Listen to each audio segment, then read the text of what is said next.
So if consciousness can organize information processing in brains, it's conceivable that there is something that is analogous to our consciousness that exists in plants, just over different time spans.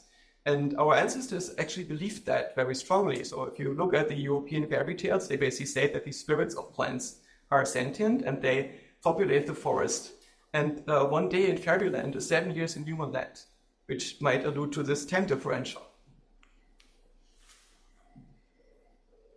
But what we see is that plants have means for functional approximation they can learn. There's evidence for communication inside of plants. So if you harm the roots of a tree, information gets sent to the leaves and back to the roots, and the tree reorganizes accordingly.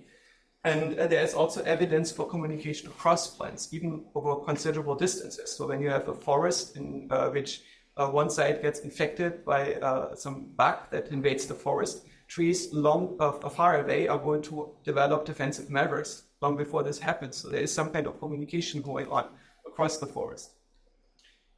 There's another aspect. If you are living next to a tree, and if you're, for instance, a mushroom, you can probably learn to send information to the tree because the individual cells in the tree don't know what information they're translating. They're just passing on a certain pattern.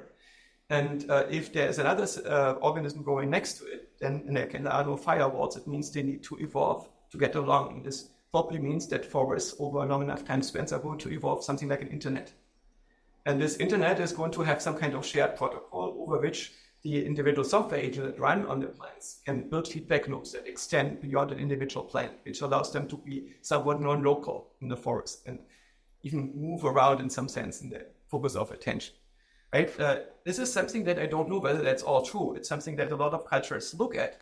And I, as a computer scientist that looks at this from an evolutionary perspective, I just look at needs and motive, and I don't see how to stop evolution from forming such a structure. So it would be something that I would be inclined to look for, be very curious about, because I suspect it should evolve under normal circumstances. It's something that we should expect to exist in nature, because it is very useful to the plants and to the ecosystems.